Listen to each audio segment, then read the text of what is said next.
गुरुजी ये चाहते हैं कि तुम मेरे पास मत आओ।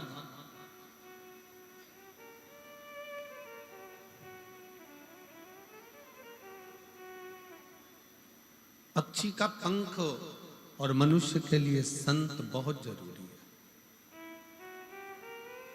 यदि पक्षी का पंख नहीं है तो बहुत ऊंचाई तक वो जा नहीं पाएगा, घुट घुट कर भीतर ही मर जाएगा, प्राण छूट जाएगा। उसी तरह जीवन में मानव के शरीर में, मनुष्य की देह में संत का होना जरूरी है। आप किसी गुरु से जुड़े हो, किसी संत से जुड़े हो, पर जुड़ना भी तो असली से। बहुत कठिन हो गया है असली संत का मिलना।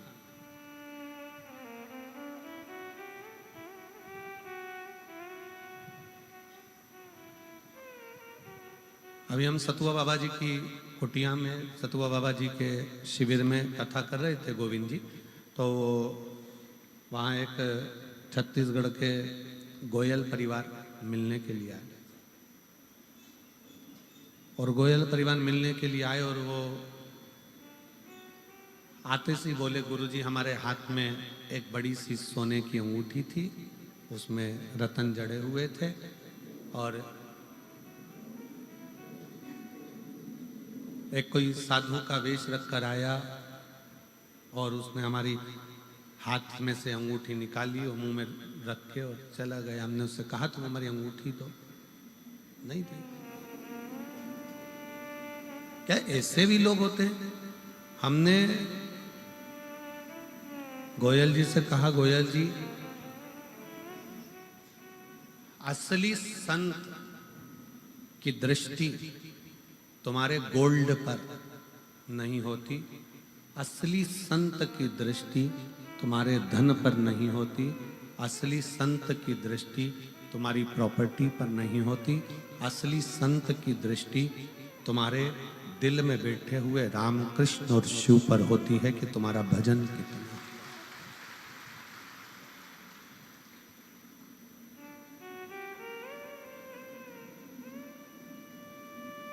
असली संत का एक नियम है, समय पर विश्राम करना, समय पर जागना, जागकर अपने भजन में डूबे रहना। ये दुनिया के प्रपंच में संत कभी नहीं पड़ता। थोड़ी देर यहाँ बैठे, थोड़ी देर वहां बैठे, थोड़ी देर भाग गए, थोड़ी देर उधर आ गए, थोड़ी देर उधर चले। संत का स्वभाव ये नहीं होता। संत अपना डेरा बनाकर जो बैठता है, जपता है। और ये कहां से मिलता है? तो कहा ये शबरी अम्बा का चरित्र देखिए। मातंग बाबा से शबरी जी ने पूछा, क्या मुझे भगवान को पाने के लिए कहां जाना पड़ेगा?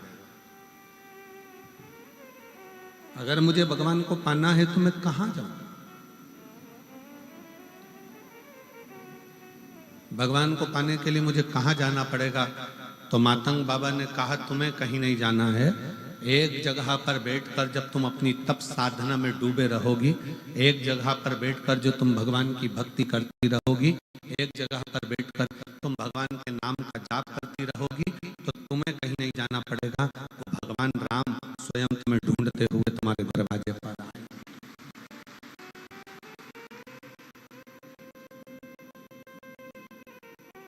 असली संत अपने प्रपंच से दूर होता है, छल से दूर, एकाग्रता का वास करना, निवास करना, भजन करना, कीर्तन करना, मंत्र जाप करना। और गोपाल जी, हम बहुत साधुवाद देते हैं कि इतनी बड़ी कुटिया में इतने सारे भक्त आते हैं, पर जो आपने संत का जो निवास बनाया है, वास्तव में ऐसी जगह बनाया है जहां बैठकर केवल भगवान का भजन दिल से हो सकता है, एकांत का क्षण पर। वहां एकांत में बैठकर भगवान की अविरल भक्ति को पाया जा सकता, भजन किया जा सकता। नहीं तो कई देवालय शिवालय ऐसे होते हैं जहां पर मंदिर में बहुत सारे भक्त आते हैं तो उनकी शोर चलता रहता है, पर जहां संत निवास आपने बनाया गोपाल जी, वो ऐसी जगह बनाया है कि वहां आराम से बैठकर जितना मंत्र जाप कर सकते हो, जितना माला जप सकते हो उतना जपो, जितना स्मरण कर सकते हो उतना करो।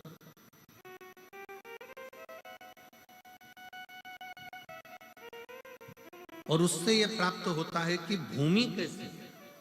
जैसे भी माननीय गोपाल जी ने कहा, कांडा जी ने, कि ऐसी भूमि सिरसा की है जहां भूमि दान मांगने के लिए आए हुए तो भी रुक गए। ये कोई साधारण, आप जहां बैठकर तप कर रहे हो, ये तारा बाबा की कुटिया में बैठकर शिव महापुराण की कथा सुन रहे हो, जितने लोग अंदर के पंडाल में बैठे हैं, 1 2 3 4 पंडालों में भरे पड़े हैं, पीछे के पंडाल में भरे पड़े हैं, इससे ज्यादा बाहर के 4 पंडाल में लोग भरे पड़े हुए हैं। ये आप जहां बैठकर कथा का तत्व ग्रहण कर रहे हो, जिस जगह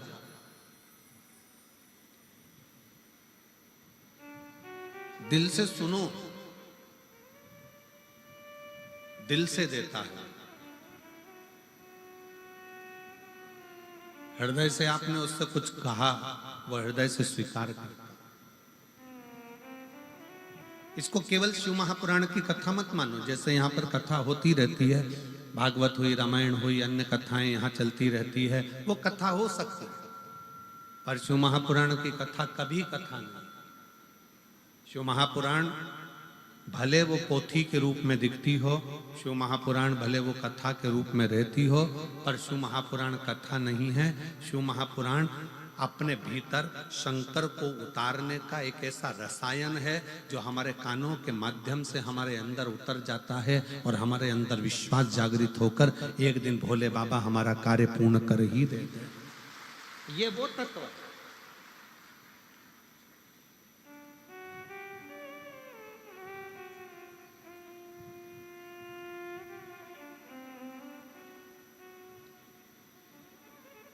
इसीलिए वो कहते हैं ना, पी लेना हरि नाम का प्याला, सारे रोग मिट जाएंगे।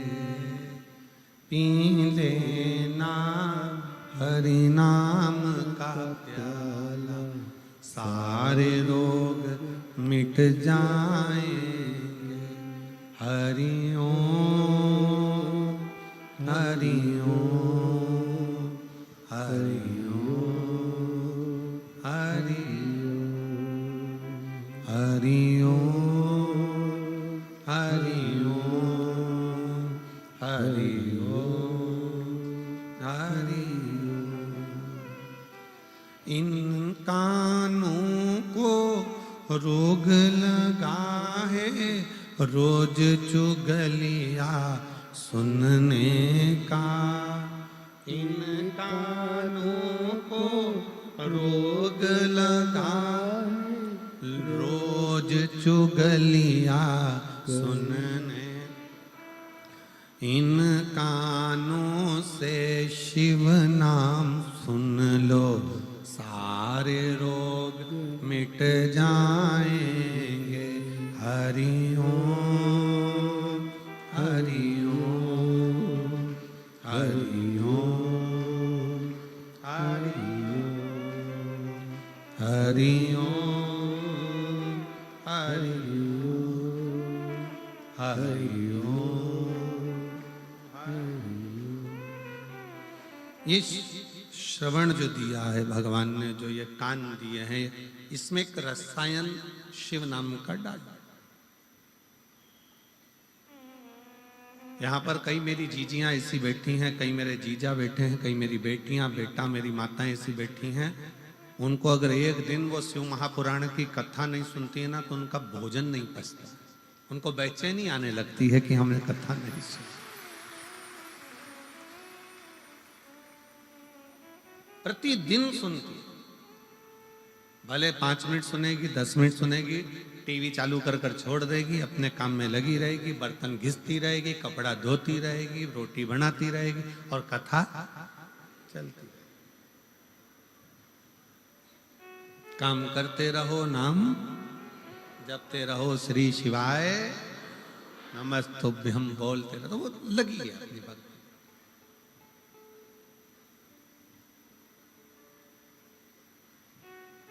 अब तुम एक दिन कथा के बिना नहीं रह पाते, बीच में कथा में 1-2 दिन का गैप हो जाता है तो तुम्हारा दिल नहीं लगता। 4 बार रिमोट लेकर चैनल चेंज कर कर कर देख लेती हो काय पे आ रहा है वो सीहोर वाला।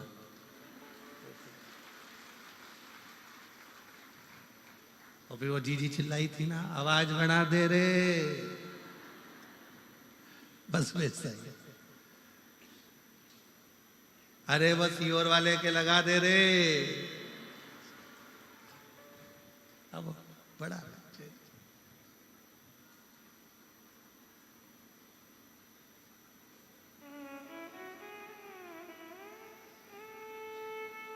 कितनी अच्छी भाषा।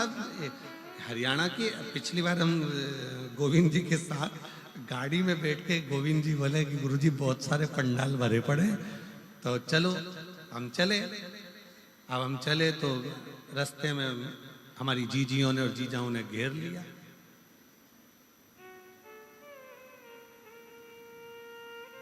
और वहीं से होटले के पास में से गाड़ी जा रही थी, गोविंद जी के ध्यान में होगा, नीचे से खड़ी होकर एक जीजी चिल्लाई, ओ गुरुजी तू कितने दिन बाद दिखा है।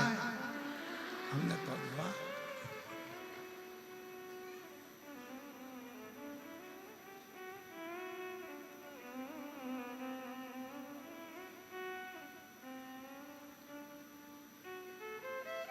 आप बहुत दूर हो जाता है, तू पास हो जाता है, नजदीक।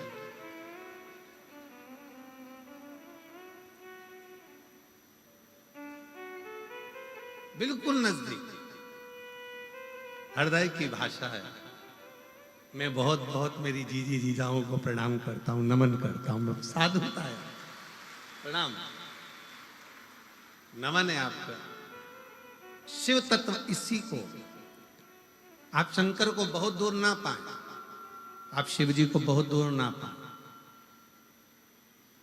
मातंग बाबा ने माँ शबरी अम्बा से कह दिया था, तुझे कहीं नहीं जाना है, तू यहीं बैठी रहे, एक ही जगह पर जपती रहे, वो आएगा। एक ही जगह पर जपती रहे, वो आएगा। और तुम्हारे लिए गोपाल जी कांडा जी ने ऐसा कर दिया, तुम्हें कहीं नहीं जाना है, सिरसा में 5 बार तो आना ही पड़ेगा।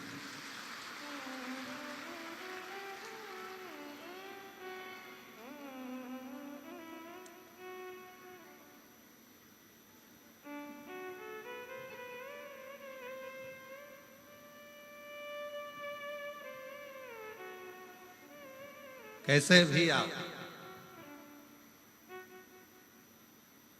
शिव तत्व है, शंकर है।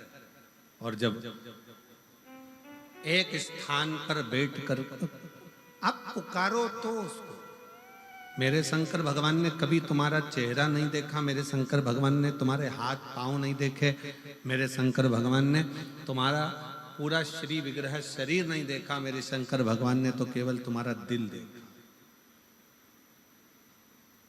मेरे शिव जी ने केवल तुम्हारा मन देखा, हृदय, दिल।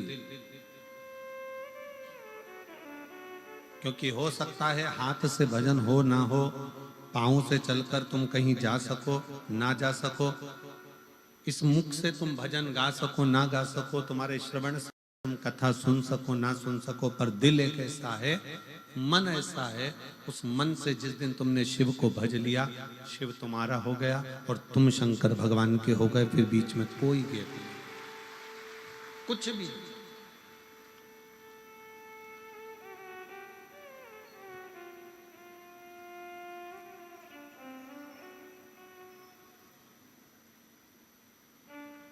पक्षी के लिए पंख, मनुष्य के लिए सन, दोनों जरूरी। बहुत उपाय, ऊपर की ओर उड़ना है ना तुमको, बहुत ऊंचाई की ओर जाना है, किसी असली संत के पास जाओ। असली का मिलना मुश्किल है, पहले तो असली, आज के जमाने में असली घी नहीं मिलता तो असली संत ढूंढना कितना कठिन काम है। 25 बार घी को हाथ में मल मल के देखना पड़ता है। असली है तो तुम खुद सूंघ लो।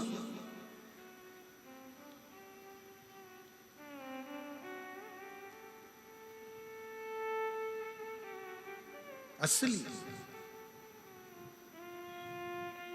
बहुत कठिन है कि असली घी मिल जाए। नकली के युग में हम पहले भी एक कथा कहे, एक पढ़ा लिखा लड़का, उसको नौकरी नहीं मिल रही थी, उसने खूब अच्छी पढ़ाई कर ली, गांव में सर्कस आ गया, सर्कस वाले से कहा कि मुझे नौकरी दे दो। सर्कस वाले ने कहा 12,000 रुपये महीना मिलेगा, नौकरी कर लो, पर तुम्हें बंदर के कपड़े पहनना है, पिंजरे में जाना है, शेर के मुंह में हाथ देना है। उसने मन में सोचा 15,000 रुपये में शेर के मुंह में हाथ दूंगा, मरीज जाऊंगा, फिर वो 15,000 का मतलब क्या, बस नौकरी तो यही है। उसने फिर भी सोचा, घर के लोग कहते हैं निकम्मा बैठा है, निकम्मा बैठा है, तो नौकरी कर ली। 15,000 रुपये महीने में उसने नौकरी करी, सर्कस चालू हुआ, लोग बैठ गए, पिंजरा आया, पिंजरे के अंदर इस बंदर की खाल पिनाकर इसको छोड़ दिया 15,000 रुपये वाले को, और फिर पिंजरा बंद कर दिया। इतनी देर में सामने से उस पिंजरे के अंदर शेर को छोड़ा गया, जो दहाड़ता दहाड़ता अंदर आया। जैसे ही शेर धाड़ता धाड़ता अंदर आया, अब पिंजरे का मालिक कह रहा है, सर्कस का मालिक आगे बढ़ो, ये पीछे हट रहा है। शेर और आगे बढ़ते जा रहा है, ये और पीछे खसकता जा रहा है। शेर और आगे बढ़ा, ये और पीछे खसक गया। शेर एकदम लपक के बंदर के खाल पहने हुए उस व्यक्ति के पास गया, और उसके पास जाते से ही बोला, घबरा मती, 15,000 में तू बंदर बना है, 18,000 में मैं शेर बनाऊं, क्यों घबराता?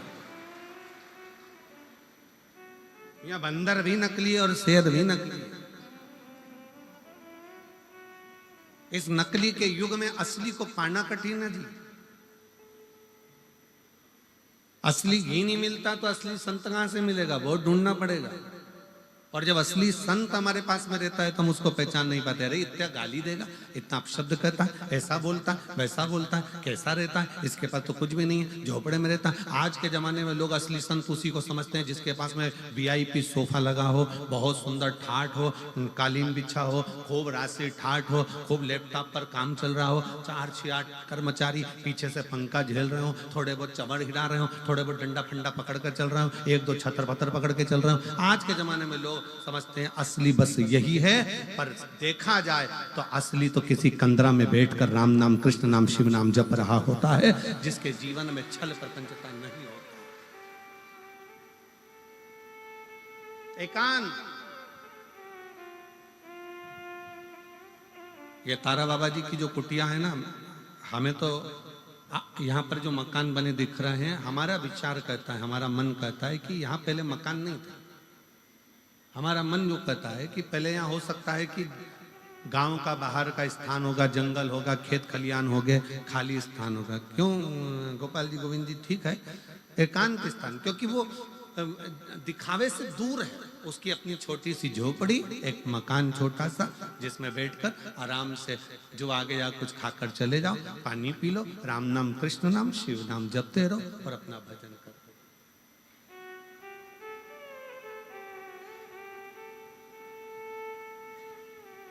ठीक है, ठीक है, शिव नाम जपते रहो, भगवत भजन करते रहो, स्मरण करते रहो, नाम जाप करते रहो।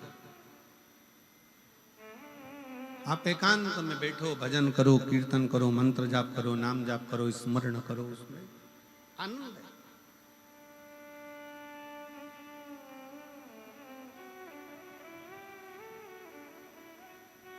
आज के जमाने में हमने उसी को मान लिया कि जो बहुत ज्यादा दिखावा करे, बहुत सारा छल करे, बहुत सारा दिखावे में डूबा रहे, हम सोचते हैं ये ओरिजिनल है, ये असली है। पर नहीं, असली संत वो होता है जो भगवान की भक्ति में खुद भी डूबा रहे, और आप जब उसके पास में जाओ तो वो आपको कहीं देवालय, शिवालय, मंदिर, भगवान की भजन में डुबा दे और कह दे कि शिव के भरोसे रहो, राम के भरोसे रहो, कृष्ण के भरोसे रहो, संसार के भरोसे मत रहना।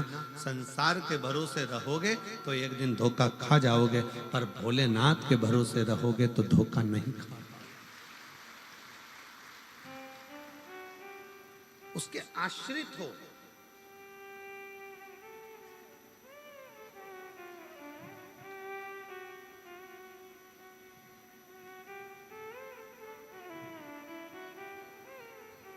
कितनी माताएं कल अपने अपने बच्चों को लेकर आई थी, ढेर लगा हुआ था। देखकर हमें इतनी खुशी हुई कि मेरे भोले बाबा ने इनकी गोदी में कम से कम लाल तो दे दिया। यही मेरे बाबा से विनती है। हम फिर कहेंगे, हम अपना कमरा जब छोड़कर आते हैं बाबा से प्रार्थना कर कर, हमारा जो छोटा शिवलिंग है, सालिग्राम बाबा हैं, लड्डू गोपाल जी हैं, और हमारी जो पाठ पूजन है उसको हम भजन कर कर जब वहां से आते हैं तो बाबा से एक ही बात कहते हैं, बाबा इतनी कृपा करना किसी पुरुष की जेब खाली ना रहे और किसी स्त्री की गोद खाली ना रहे। ये बड़ा, जिस माँ की गोद, जिस स्त्री की गोद खाली रहती है ना, उसे बहुत सुनना पड़ता है। दो दो लड़कियां हैं, लड़का नहीं है, छोरा नहीं है, 8 साल हो गए, एक बच्चा नहीं है। ऐसे ऐसे शब्द ताने दिए जाते हैं, ये तो बांझ हो गई, ये तो ऐसा हो गया, ये तो वैसा हो गया। 18 साल हो गए, 20 साल हो गए, 15 साल हो गए। बड़ा जेब में पैसा नहीं रहता तो लोग गिनते नहीं है, इनके पास तो क्या है, चल जाओ उधर, उधर बैठो, चलो, धन नहीं, धन नहीं, जेब में माल। बहुत सुनना पड़ता। और हमारा कुबेरेश्वर बाबा से, तारकेश्वर बाबा से यही निवेदन है कि बाबा जो तेरे दरवाजे पर आए सबकी गोद भर देना और सबकी जेब भर देना, कोई खाली ना जाए यहां से, कोई खाली। संत क्या करता है? संत अपने पास से निकालकर तुम्हें नोट की गड्डी कभी नहीं देगा। संत अपने पास से निकालकर नोट की गड्डी कभी नहीं देगा, बल्कि तुम्हारी गड्डी को संत और ले लेगा। पर अपने पास की गड्डी नोट की निकालकर संत नहीं देगा।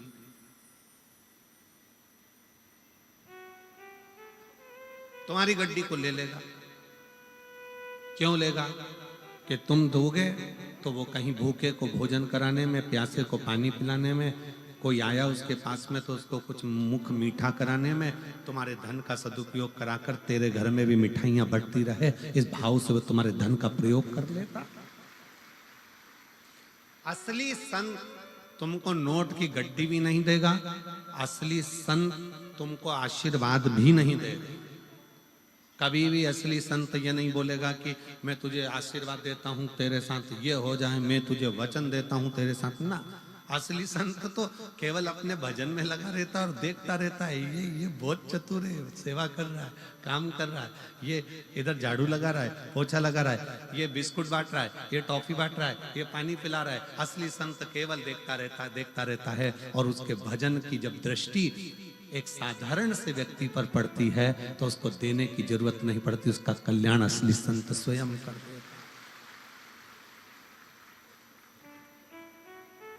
वो वचन भी नहीं देगा, वो कहेगा भी नहीं कि तुम्हारे साथ ऐसा हो जाए।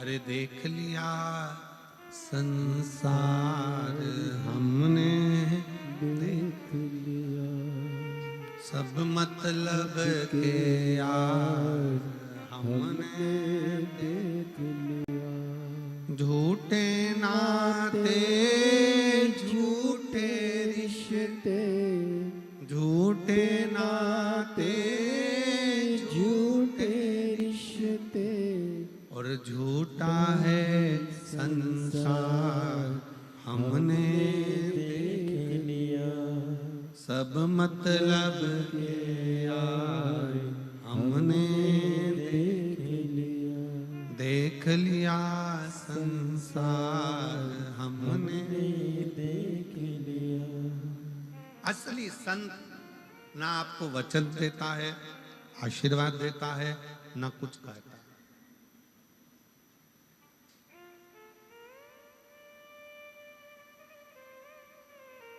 वो तो मौन है, पक्षी का पंख उड़ता है, ऊपर ले जाता है। असली संत जब मिलता है, अपनी कृपा की दृष्टि ऐसी करता चले जाता है कि वो आगे बढ़ता चले जाए।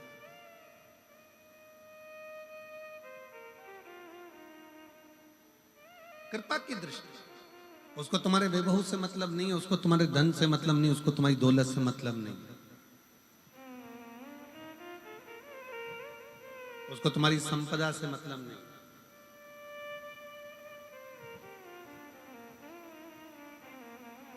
और होगा, संत कभी तुम्हारे पास में आकर ये भी नहीं कहेगा कि साहब मुझे इस चीज की जरूरत है और तुम पहुंचाओ, नहीं कहेगा। वो एक ही बात कहेगा कि तुम अगर किसी भूखे को भोजन करा रहे हो, प्यासे को पानी पिला रहे हो, किसी का मुख शिव महापुराण में अगर झूठा करा रहे हो, तो उसका फल देवाधिदेव महादेव ऐसा देगा कि तुम अगली बार खूब भंडारे चलाओगे। ये शिव की कृपा तुम्हारे ऊपर हो जाए, शंकर की कृपा।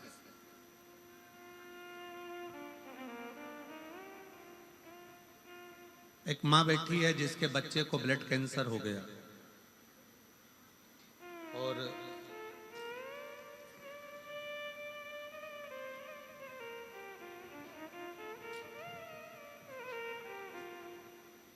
मैं सोनिया पति संजीव कुमार लाडवा, कुरुक्षेत्र मोबाइल नंबर ही है, कहीं बैठी हो तो हाथ हिला सकते हैं।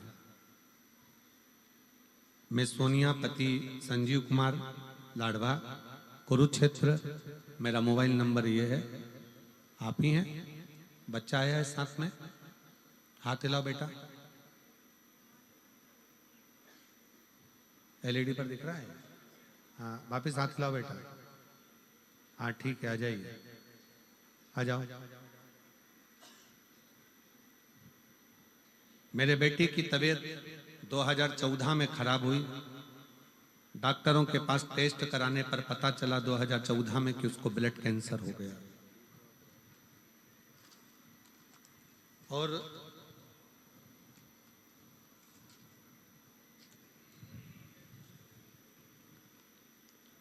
दो 2014 में मेरे बेटे की तबीयत खराब हुई।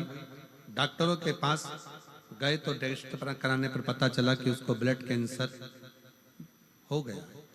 बहुत इलाज कराया, लेकिन डॉक्टर बोले कि बच्चे का जीवन पूरी जिंदगी ऐसा ही रहना, कब है कब नहीं कोई भरोसा नहीं।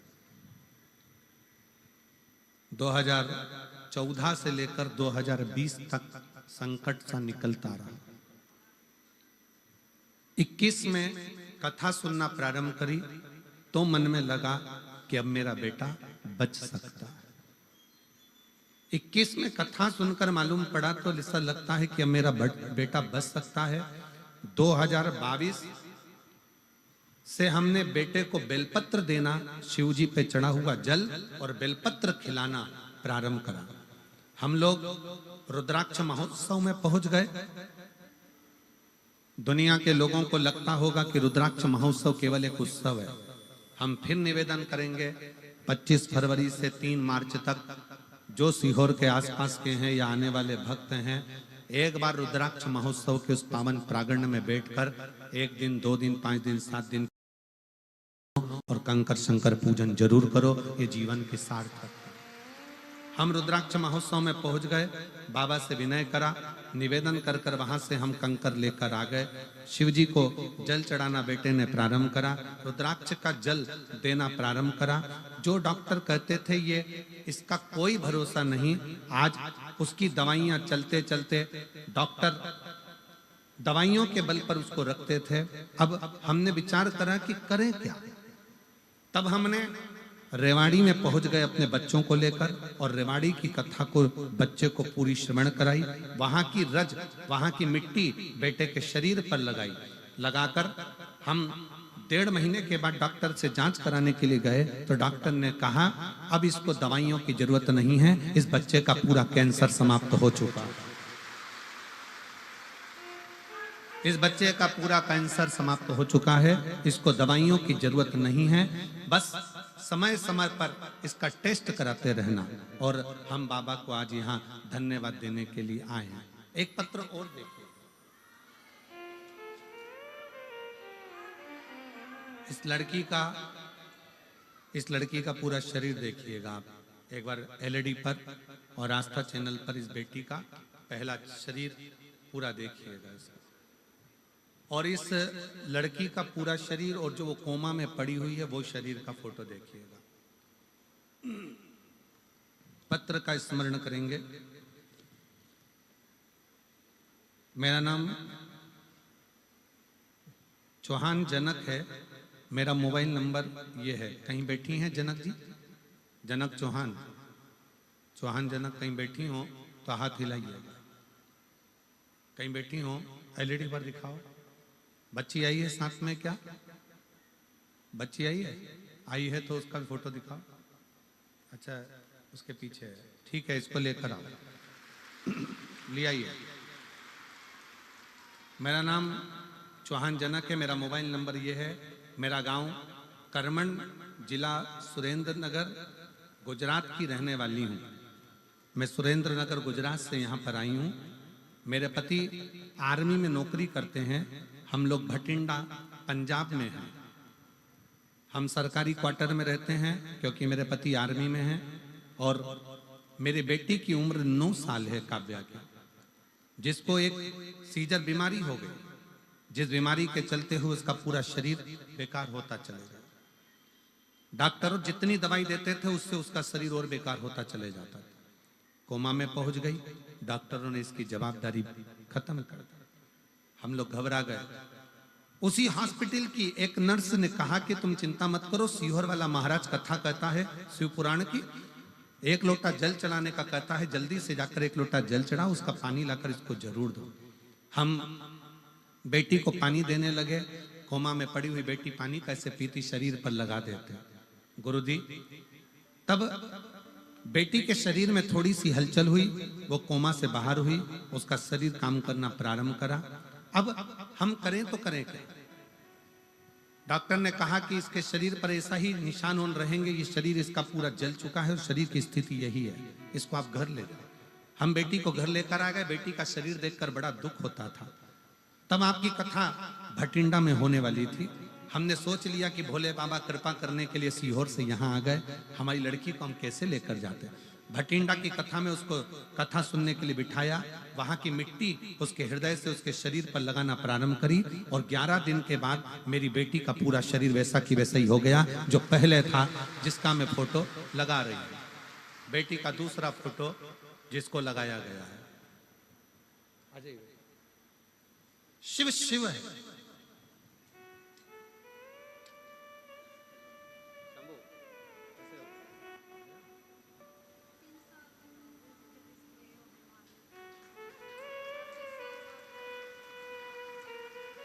दीदी कह रही हैं जब ये 3 साल का था तब इसको ब्लड कैंसर हो गया था और 10 साल से संघर्ष करते करते बाबा ने ऐसी कृपा करी कि आज बाबा की कृपा से पूरी रिपोर्टें नॉर्मल आई हैं और ठीक हुआ है।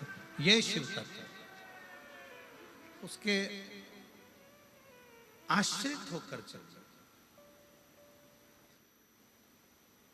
आप किसके भरोसे?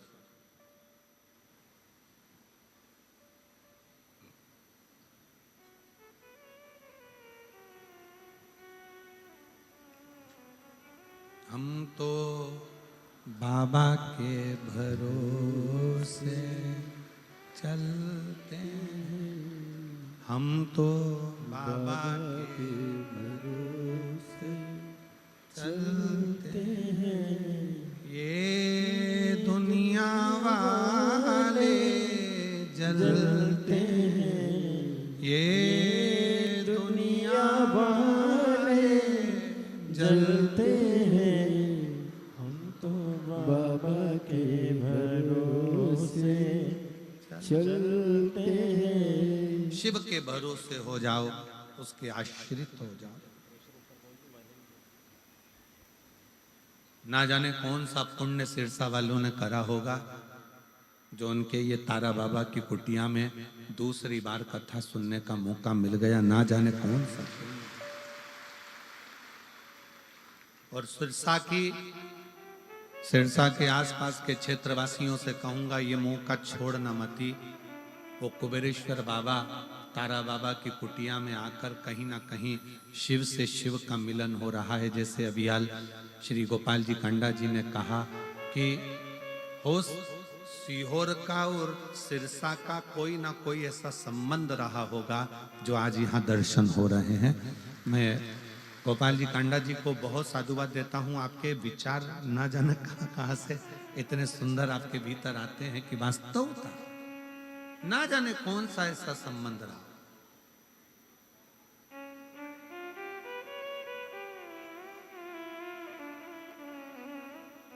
ऐसा कौन सा संबंध रहा, शिव के आश्रित रहे।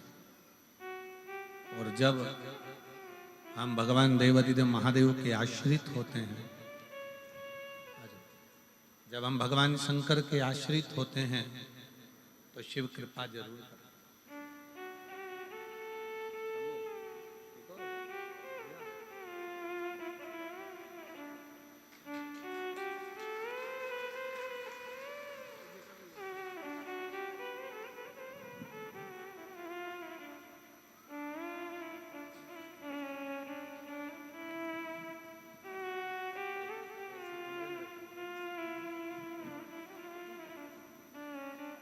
यही वो बेटी है। एक बार जोरदार ताली बजाओ और साधुता दोनों हाथ उठाकर एक बार बेटी हर हर महादेव। शिव तत्व इसी को कहते, शंकर इसी को कहते।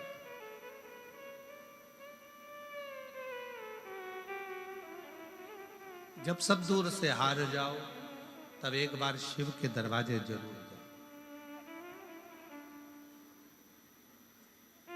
सीहोर वाले महाराज से, पंडित प्रदीप मिश्रा से आपका कोई संबंध नहीं होना चाहिए। संबंध होना चाहिए देवाधिदेव महादेव से। वो संबंध तुम्हारा जो चलेगा वो जीवन भर चलेगा।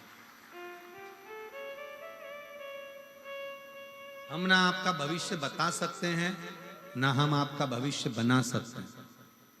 भविष्य बनाने की भी जवाबदारी आपकी है और बताने की जवाबदारी भी आपकी है। आप जितना जितना परिश्रम करेंगे, मेहनत करेंगे, संघर्ष करेंगे, उसके साथ जब आप आगे बढ़ेंगे शंकर का नाम लेकर एक लोटा जल चढ़ाते हुए, तो आपको कहीं जाने की जरूरत नहीं पड़ेगी। शिव आपको ढूंढता ढूंढता आपके दरवाजे पर जरूर आएगा। आप उसके आश्रित तो हो।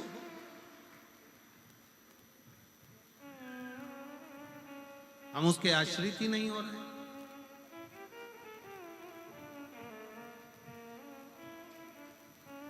पक्षी का पंख,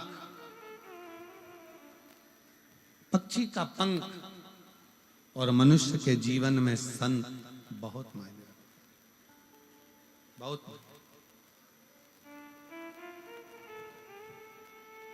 पक्षी के पंख ना हो तो वो पक्षी किसी कार्य का नहीं है।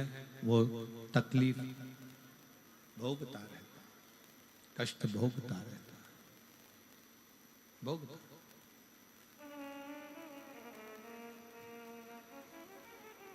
और मनुष्य के जीवन में अगर संत नहीं है, मानव के जीवन में अगर संत नहीं, मानव अगर संत से विमुख है तो वो भी कष्ट भोगता है, वो भी कष्ट भोगता। संत अगर मिला है आपके जीवन में, अगर कोई असली संत, और असली बहुत मुश्किल से मिलेंगे, बहुत मुश्किल, और पहचानने में भी देरी हो जाएगी। आप असली को इतनी जल्दी पहचान भी नहीं पाओगे। हमारा मन कहता है तारा बाबा की कुटिया में तारा बाबा जी जब रहते होंगे तब यहाँ आने में भी लोग सोचते होंगे इतनी दूर कौन जाता होगा। जंगल में बाबा जी रहते हैं, अकेले बैठे भजन करते हैं, कीर्तन करते हैं, मंत्र जाप करते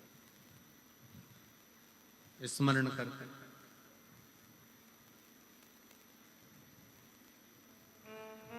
कौन आता होगा इस वीराने जंगल में, इस वीरान जगह में कौन आता?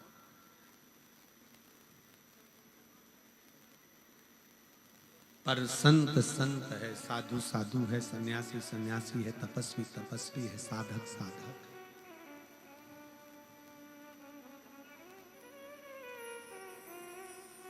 आप जब दिल से पुकारोगे, जब दिल से उसको वंदन करोगे, निवेदन करोगे, आप जब किसी असली संत की शरणागति में जाकर बैठोगे तो जो अंदर का आपका वाइब्रेशन है, जो आपके भीतर की ऊर्जा है, वो उस ऊर्जा को संगम करेगी, मिलेगी।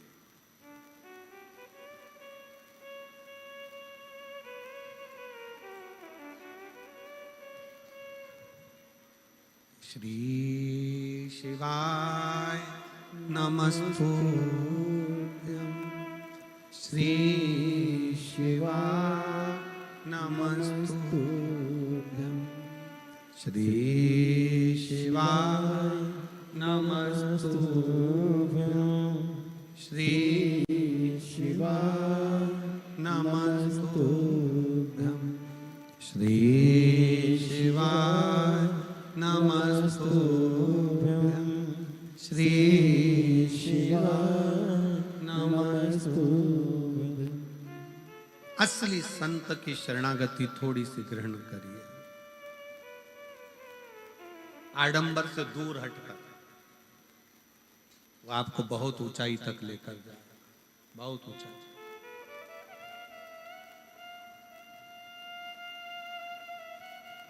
और इतना ऊंचा तक लेकर जाएगा, इतनी ऊंचाई तक लेकर जाएगा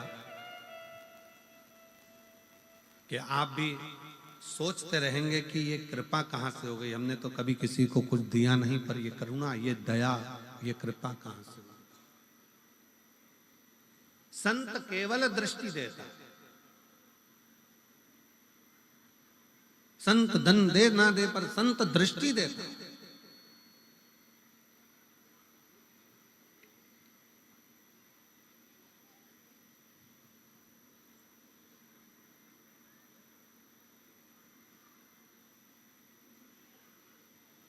लोग हमसे कहते हैं गुरुजी आप हमारे घर आना।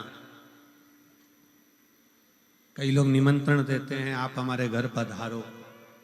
हम नहीं जाते, ये गोविंद जी भी जानते हैं।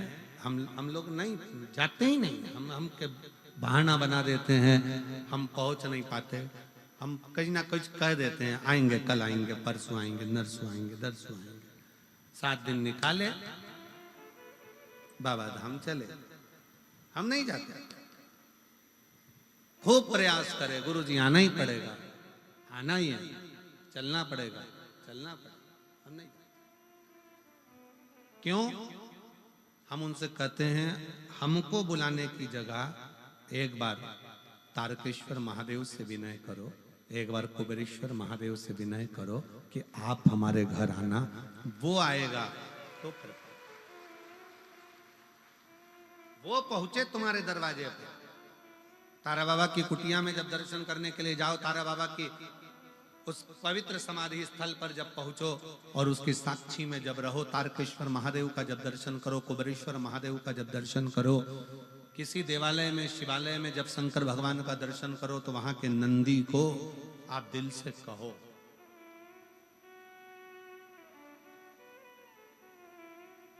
कि तुम्हें शंकर को लेकर आना है, मेरा दुख मिटाना है, बहुत कष्ट में हूं मैं। और जैसे वो जीजी चिल्ला कर बोली थी ना, अरे आवाज बढ़ा दे रे। बस शंकर भगवान के नंदी से भी तुम्हें इसी तरह से कहना है, तो कद लेकर आएगा रे, कब लाएगा? वो एक लाइन ना, कहीं देर ना हो जाए, देर ना हो जाए, कहीं देर ना हो जाए। मेरा विश्वास ना टूट जाए, मेरा भरोसा ना छूट जाए। मेरा विश्वास है, मैंने 2 बार पशुपति व्रत करे, 2 बार मैंने सफेद आंकड़े की जड़ का प्रयोग करा, मैंने इतना इतना प्रयोग करा। अब घर के लोग भी ताना देते हैं कि तेरे जीवन में कुछ नहीं हो सकता, तू कितना ही लोटा भर के जल चढ़ा ले।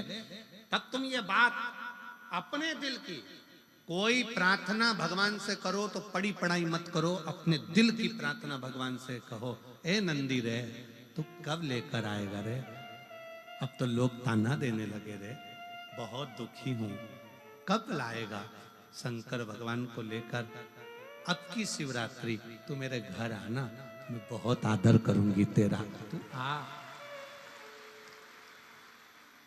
कहीं देर ना हो जाए, कहीं देर न हो जाए। आ जा रे मेरा दिल घबराए, भोले देर देर ना न हो हो। जाए, कहीं देर न हो जाए। हमारा विश्वास न टूट जाए। आपको मालूम है शबरी अम्बा के दरवाजे पर राम जी कब गए थे? कब गए? सबरी के घर में आए हुए बेर जब सूखने लगे, सूखने लगे, सबरी के दरवाजे पर आए हुए बेर जब सूखने लगे,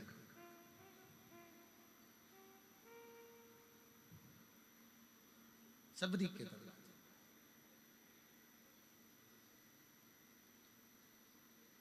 इंतजार कर रही है। सबरी अम्बा ने एक बेर को उठाकर देखा तो वो सूख रहा था, उसमें सल पड़ रहे थे। सबरी अम्बा उस सल से अपने शरीर को मिला रही थी कि मेरे भी शरीर पर सल पड़ते जा रहे हैं। मैं राम जी की बाट जोते जोते इंतजार करते करते थक गई। राम कब आओ? मैं आपका इंतजार कर रही हूं और आप आए नहीं। बेर को देखकर शबरी अम्बा की आंख में आंसू भर गए। एक दिन हो सकता है कि ये बेर सूखने के बाद बेकार हो जाएंगे और मेरा भी जीवन ऐसे ही कट जाएगा और राम नहीं आएंगे। कभी तुम अपने जैसा, कई लोग भगवान के मंदिर में जाकर जो पाठ होते हैं, जो स्तुतियां होती हैं, वही स्तुति करते रहते हैं, पाठ पढ़ते रहेंगे, स्तुतियां करते रहेंगे।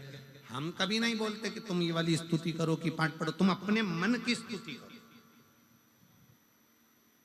तुम अपने मन की स्तुति करो ना। एक भेड़ चराने वाला भेड़ चराता था, सारी बकरियों को, भेड़ों को इकट्ठा कर लेता, शाम के समय बैठकर भेड़ों का जुआ निकालता रहता, भेड़ के बाल में से कीड़े निकालता और जू निकालते निकालते बोलता, ओ राम जी, ये भेड़ बकरी जंगल में रहती है, इनको जू पड़ गई, मैंने सारी निकाल दी। राम जी, तुम्हें भी जंगल में रहते रहते 14 साल में बहुत सारी जू पड़ गई होगी, एक बार मेरे पास आओ, सब निकाल दूंगा। अरे राम जी, आप मेरे पास आओ, मैं सारी जू निकाल दूंगा तुम्हारी। एक संत निकल कर जा रहे थे, संत को गुस्सा आ गया, क्यों रे राम जी को जू पड़ती है क्या? संत ने कहा आज के बाद मत बोल देना। उसने बोलना बंद कर दिया। राम जी चुप बैठे थे। सीता जी ने पूछा, आपके चेहरे की हंसी चली गई है ना, क्या बात है, आप मुस्कुरा नहीं रहे हो? राम जी कहते हैं, एक मेरा भगत भेड़ बकरी चराता था, शाम को बकरियों को इकट्ठा कर कर उनके बाल में से जू निकालता था और कहता था, राम जी, वन में रहते रहते तुमको जू पड़ गई होगी, मैं तुम्हारी जू निकाल दूंगा, एक बार आ जाओ। मैं उसकी बात को सुनकर बड़ा मुस्कुराता था। एक संत ने उसको मना कर दिया कि ऐसे नहीं बोलते, तो उसने बोलना बंद कर दिया, उसने बोलना बंद कर दिया। सीता जी ने हनुमान जी को बुलाया, हनुमान इधर आ, जाकर वो संत को ढूंढ और जरा एक जोरदार कुदा किया। हनुमान जी ने गदा पकड़कर जो दिया धम्म से, संत पड़े चित्ते।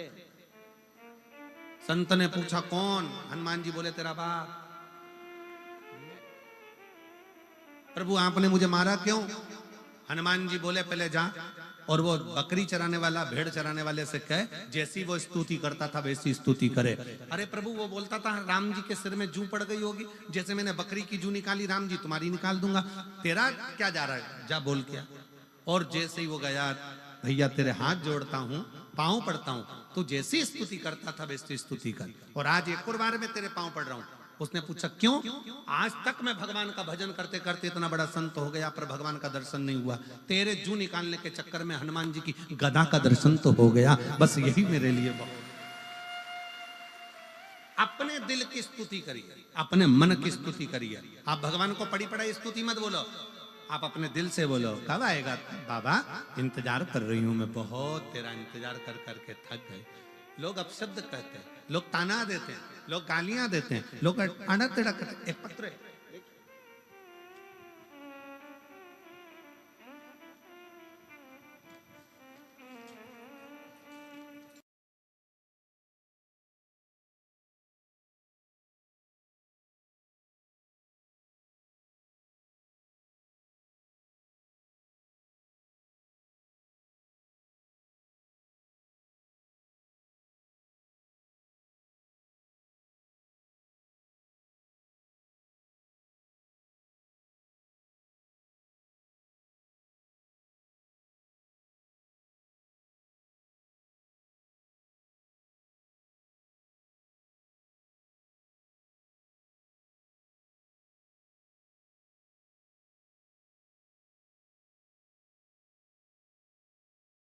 संत सिंह रानिया रोड सिरसा से।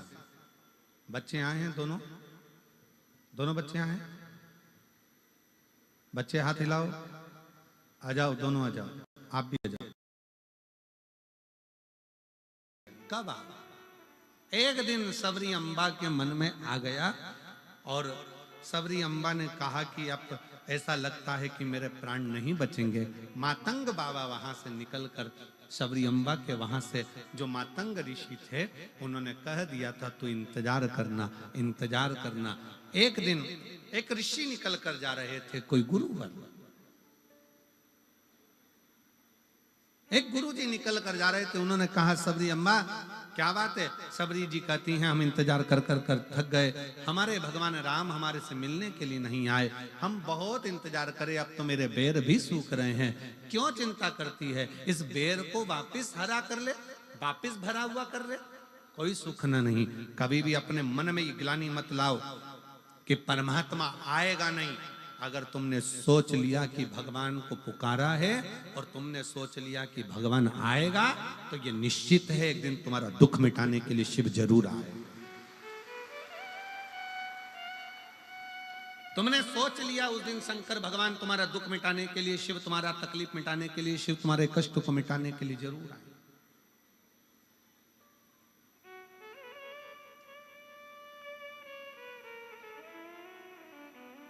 आप लाखों की संख्या में आए हो, बाहर के पंडालों में भी बैठे हुए हो, इधर ऑफिस के सामने भी टेंट लगा हुआ है, वहां भी सफेद सफेद गद्दा कोई बिछ रहा था, वो बिछते जा रहा था और तुम बैठते जा रहे थे।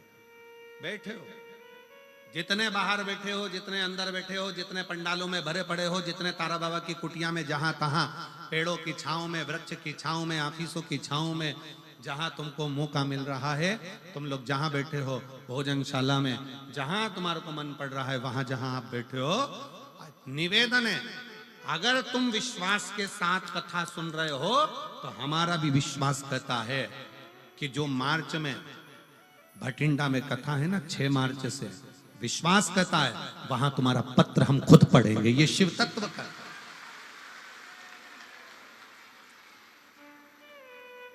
ये कथा आज 17 फरवरी से चालू हुई है, 23 फरवरी तक, और जो कथा भटिंडा में चालू होगी वो 6 मार्च से चालू होगी, 1 बजे से 4 बजे तक, वैष्णो देवी मंदिर रोड, 1 बजे से 4 बजे। हमारा विश्वास कहता है तुम्हारा पत्र, अगर तुमने दिल से कथा सुनी और दिल से उससे प्रार्थना करी है तो पत्र वहां जरूर पढ़ा जाएगा। वहां तुम्हारा बाबा इतनी कृपा करेगा कि तुमको वहां बुलाकर तुम खुद पत्र लिख कर दोगे कि मेरे बाबा ने मुझे सिरसा की कथा में ये दे दिया और बाबा ने ऐसी करुणा करी। ये तुम्हारे पत्र की विश्वास, भरोसा, दृढ़ता पूर्ण रखो, पूर्ण।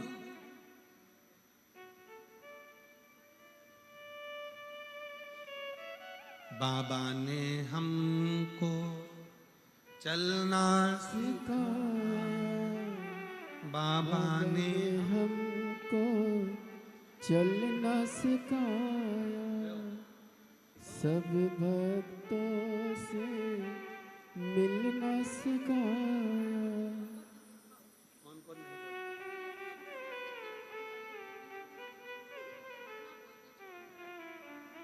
यही दोनों बच्चे हैं जो बोल नहीं पाते थे और बहुत सालों के बाद बोले हैं। एक बार जोरदार ताली बजाकर स्वागत, वंदन, अभिनंदन। साथ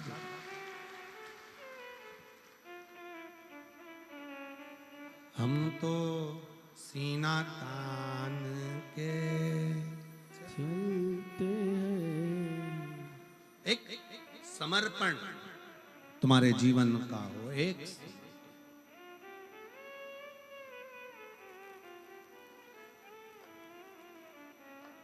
एक बात आप लोगों के स्मरण में होगी, आप लोग सब सिरसा में रहते हो, आपके पास में राजस्थान लगा हुआ है।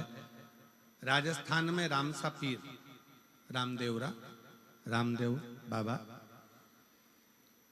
जब अपनी बहन के घर गए थे और बहन ने कहा कि भैया मेरे जीवन में बड़ा दुख है, बड़ा दुख है,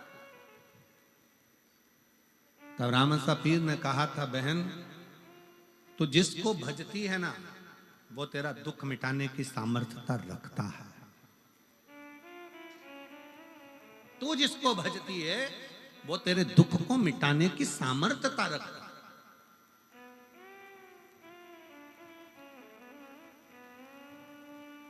रामसा पीर, रोनीचा वाले रामदेव बाबा,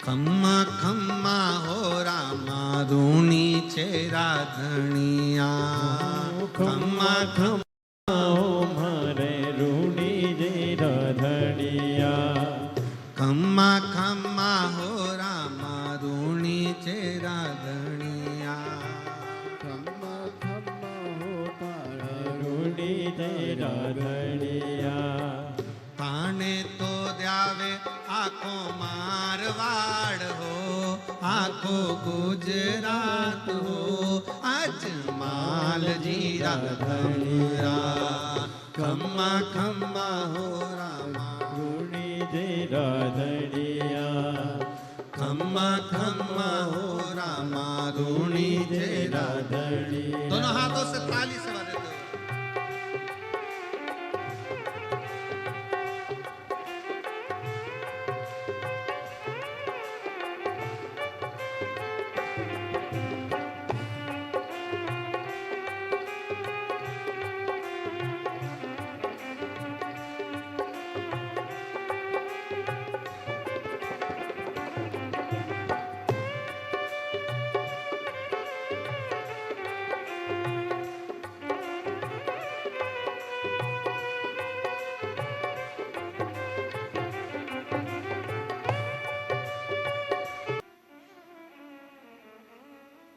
भगवान देवाधिदेव महादेव भगवान शिव ओगरदानी तरकालदर्शी कैलाशी अविनाशी शिव की कथा कर रहे। शबरी अम्बा को एक बेर के माध्यम से जब हृदय से दुखी देखा, एक साधु ने, एक सन्यासी ने, एक तपस्वी ने कहा, क्यों चिंता करते, थोड़ा भक्ति का जल बेर के अंतर जाएगा तो ये बेर भी फूल जाएगा। उसी तरह जब आप भगवान को पुकारोगे तो भगवान जरूर आए।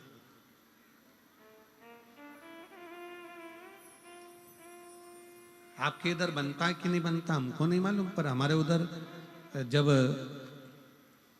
बेर सूख जाता है ना, उस बेर को पानी में उबाल कर उसमें थोड़ा सा नमक मिर्ची डालकर तैयार किया जाता है। अब उसको यहाँ क्या बोलते हैं हमें नहीं मालूम, हमारे उधर लद्दो बोलते हैं उसको। बेर को उबाल कर उसमें जो बेर सूखा हुआ था उसमें पानी वानी डालकर थोड़ा उबाल कर उसमें नमक मिर्ची डालकर उसको लोग खाते। क्या सीख दे रहा है? भक्ति का जल। और जीवन में जब तप साधना बढ़ती है तो बेर पुनः सूखा हुआ भी अपने स्वाद को वापस प्राप्त कर लेता।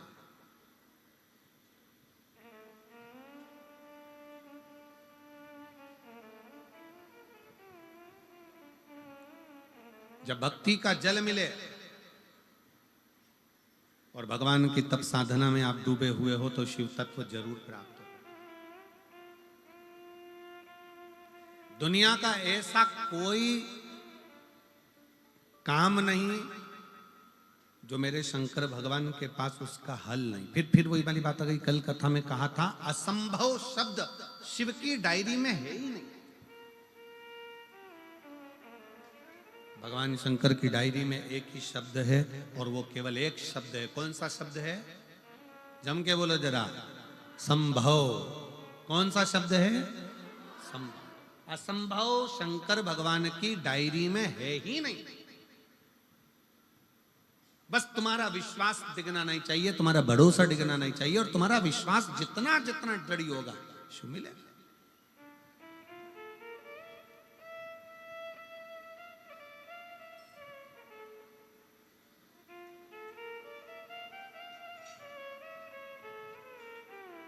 तुम्हारा विश्वास जितना जितना दृढ़ होता चले जाएगा, बस उतना उतना। एक मिलिट्री के भाई ने एक पत्र लिखा है आर्मी वालों ने।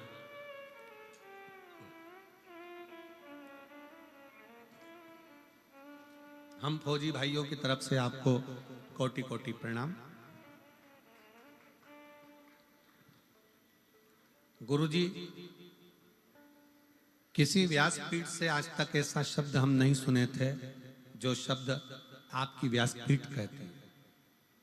आपकी व्यासपीठ हमेशा कहती है कि शंकर भगवान के मंदिर में सावन महीने में 2 लोटा जल चढ़ाओ। कभी कभी 30 त्योहार पर 2 लोटा जल शंकर जी को चढ़ाओ, एक अपने लिए और एक जो बॉर्डर पर सैनिक खड़े हैं उनके लिए। कहां बैठे हैं? कोई आया है जिन्होंने पत्र दिया है? कोई आया हो, ये पत्र जिसने दिया हो तो बेल पत्र लेने जरूर आए। हमारे कुछ प्रश्न हैं गुरुदेव। बाबा की कृपा से लोग कम से कम हमारे लिए भी तो जल चढ़ाते हैं और बड़ी खुशी मिलती है आपकी कथा सुनकर। पर हमारे एक प्रश्न है, हम सैनिक कई आपके पशुपति व्रत से आए हैं। आ जाओ, एक बेलपत्र ले जाना। आ जाओ, आ जाओ, आ जाओ। आपके पशुपति व्रत से हमको बहुत लाभ हुआ है। हम सैनिकों की टोली भी पशुपति नाथ का व्रत करना चाहती है, करती है। पर कई बार ऐसा होता है कि व्रत 5 होते हैं और व्रत में 3 व्रत हो पाते हैं और 2 व्रत में कहीं हमको जम्मू भेज देते हैं, कहीं कश्मीर भेज देते हैं, कहीं कहीं भेज देते हैं, तो वो व्रत हमारे रह ही जाते हैं। और 6 दिए, 5 दिया मंदिर में, 1 दिया घर के दरवाजे पर, और प्रसाद का 3 हिस्सा। अब बताओ हम कश्मीर में प्रसाद कैसे बनाए? तो हमारा निवेदन है, तुम कश्मीर में प्रसाद मत बनाओ, तुम दुश्मनों को प्रसाद बनाकर खा जाओ। कहा करे प्रसाद? तुम इन विधर्मियों को हलवा बना दो या फिर इनकी खीर बना दो और पूरे भारत में बांट दो। यही सबसे बड़ा सुख है। भारत माता की। पर गुरुजी, हम सैनिक पशुपति व्रत करें तो करें कैसे? तो हमारा निवेदन है कि अगर आपका दिल है पशुपति व्रत करने का, तो निवेदन है, कुछ भी नहीं हो ना तो एक देवी जी का एक भजन हम लोगों के स्मरण में आता है, आप लोगों ने भी गाया होगा। मन मेरा मंदिर, अरे आंखें दिया बाती, फोटो की है तालियां, बोल फूल बाती, रोम रोम जीवा तेरा नाम पुकारती, आरती ओ मां शेरा वाली हो मां तेरी आरती, लाटा वाली हो मां तेरी आरती, जोता वाली हो मां तेरी आरती। बस मन का दिया मंदिर बनाओ, अपने भीतर भक्ति का दीप जलाओ और भगवान से प्रार्थना करो। जब तुम राष्ट्र की सेवा में लगे हो ना, तो तुम्हारा पशुपति व्रत तो भगवान वैसे ही पूर्ण कर देता है। ये भी एक भक्ति। बहुत बोल्ड बोल्ड आवाज है तुम्हारी, गजब शिव तत्व है।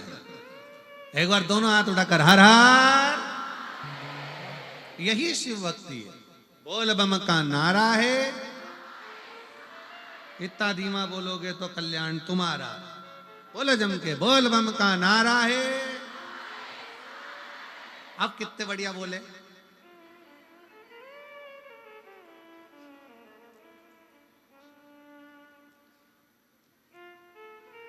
शिव तत्व है।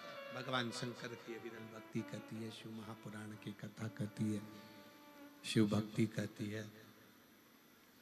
अपने तप को, अपनी साधना को, अपने विश्वास को दृढ़ी बनाओ, दृढ़ी। ब्रह्मा जी, थोड़ा रिटर्न बढ़ा, ब्रह्मदेव, ब्रह्मा जी जब भगवान विष्णु के पास में जाकर, नारायण के पास में जाकर कहते हैं कि यह सृष्टि का रचना करता मैं हूं, संपूर्ण रचना मेरी है,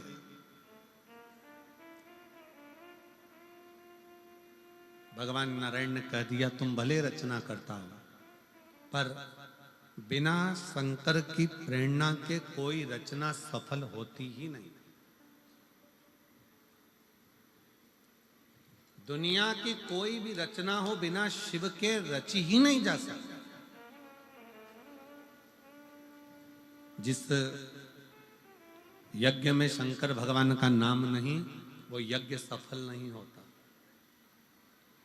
जिस घर में भगवान शंकर का स्थान नहीं, तुम्हारे देवालय में, तुम्हारे पूजन वाले मंदिर में लड्डू गोपाल हैं, राम जी हैं, कृष्ण जी हैं, सारे देवता, पितर देव, ये देव, वो देव सब हैं, पर तुम्हारे घर के मंदिर में अगर एक शिवलिंग नहीं है तो समझ लेना तुम्हारी पूजन भगवान स्वीकार नहीं कर पा रहा है। शिव के बिना राम भी राजी नहीं होते, शिव के बिना भगवान कृष्ण राजी नहीं होते, और राम और कृष्ण के बिना शिव राजी नहीं होते।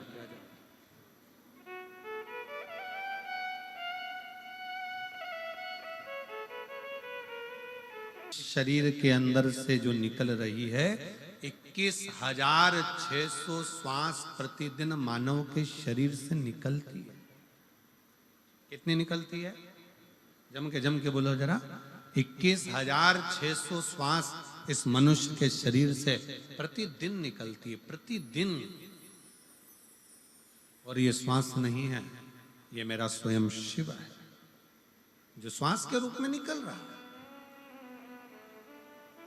शिव रूपी श्वास चले तो समझ लेना कि शिव है, शरीर चल रहा है। जिस दिन शिव रूपी श्वास शरीर से निकल जाती है, फिर वो शरीर नहीं रहता, वो केवल एक शव बन जाता है जिसको लोग ले जाकर जला देते हैं, अंतिम संस्कार कर देते हैं। उसका फिर कोई मूल तत्व ही नहीं रहता।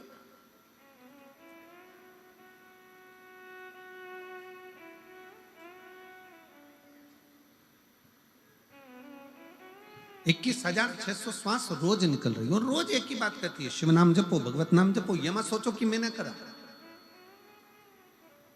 कौन कर रहा है, कौन करा रहा है, कौन करने वाला, ये कोई दूसरा नहीं, शंकर ही करता है, शिव ही करता है। अरे ब्रह्मा जी के मन में तो ये बैठ गया कि मैं सृष्टि का रचना करता हूं। अब ब्रह्मा जी के मन की बात को कौन समझाए? तब भगवान विष्णु ने समझाया, नहीं माने। ब्रह्मा जी का शंकर कौन?